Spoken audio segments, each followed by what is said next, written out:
Hi,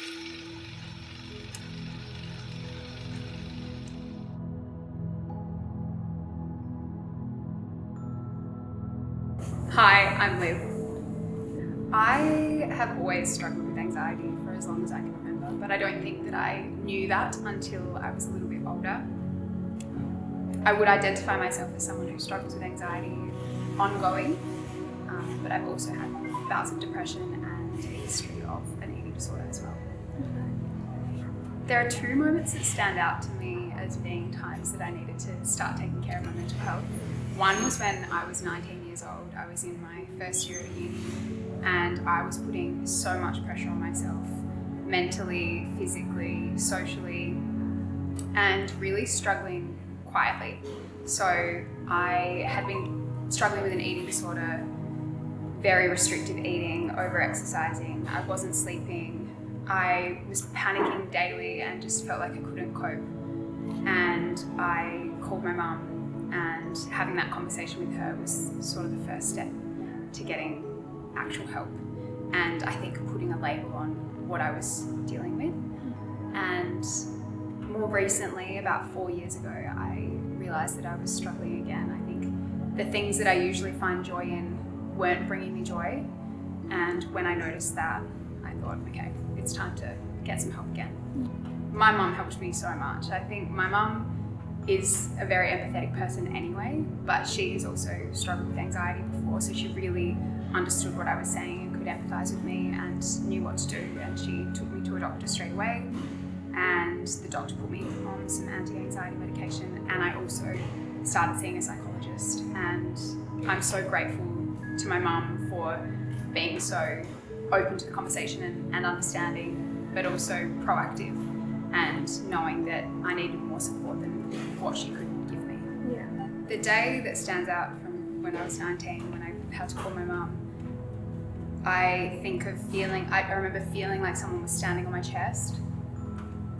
I felt like I couldn't get the things done that I needed to do. I was studying at the time. I felt like I was going to fail everything. So I would sit down to study, but I couldn't focus. So then I thought, I'm really tired, I should lie down to rest, but I couldn't sleep. I thought I should exercise, but my heart rate was too high. It was just any other coping strategies that I had tried to use before just weren't working.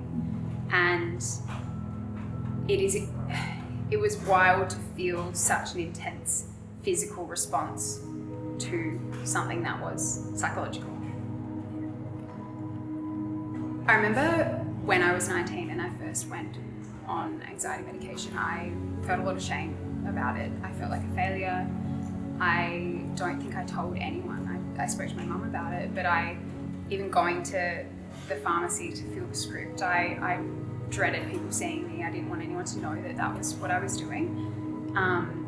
Now I feel so differently about it, and I'm not embarrassed at all. I'll tell anyone. I tell everyone if they want to hear it. I don't see it as a failure. I just see it as something that helps me to be the best version of myself. And if I need to do that forever, I feel fine about that.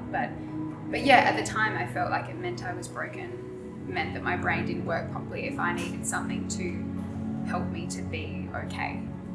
I think now I probably wouldn't have been able to tell you the difference between I'm fine and I need some help a few years ago, but I've done a lot of therapy, particularly in the last few years, and I feel like I can pinpoint it now. And no day is perfect. Like, it's just not possible to be happy all the time. I think if that's anybody's goal, then they're going to feel like they're failing.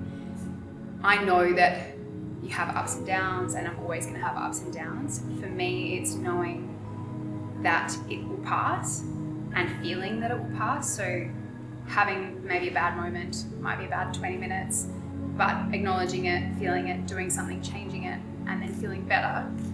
If I can't do that, then that's when I know that I need a bit more help. So if the moment turns into a day or turns into a few days, then I feel like that's when I need support.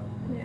I think for me, it's usually the periods where I've struggled with depression. It started with anxiety, because the anxiety makes you so exhausted and you end up feeling so stuck. And I have anyway felt so stuck and like I don't want to do anything because everything gives me anxiety. And it is that feeling of just wanting to do nothing and lie in bed and not see anyone, and my phone rings and I don't want to pick it up, and I don't want to respond to messages. I don't want to do the things that I know make me feel better, because it's like I can't be bothered, or I don't feel worthy of doing that. That's when it's been really bad.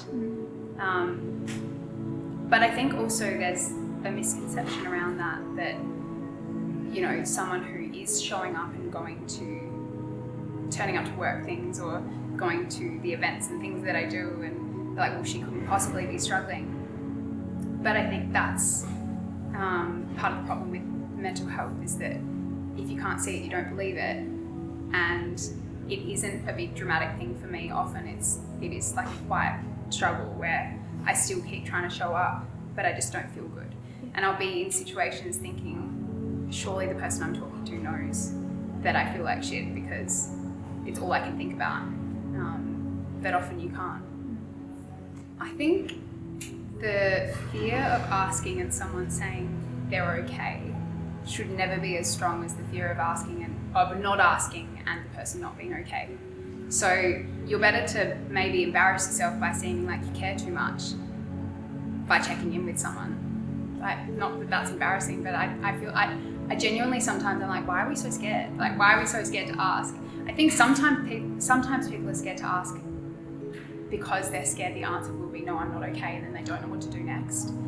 But at least you can start the conversation. You could say to the person, I don't really know how to help you, but I would love to try together. Let's look things up together, or figure this out together. But I feel like you will always regret not asking that question, not the other way around. I think with my history of anxiety and depressive periods, I have been anxious about becoming a mum, because so many people do talk about struggling postpartum. So I do think there are some risk factors for me there. But I think knowing that and going in, being really open about how I'm feeling, knowing that I've got Hugo to lean on, and also I've got my psychologist, I've got my mum, I've got the Mind app, all of those things, I feel like I've got the tools to move ahead really, really well.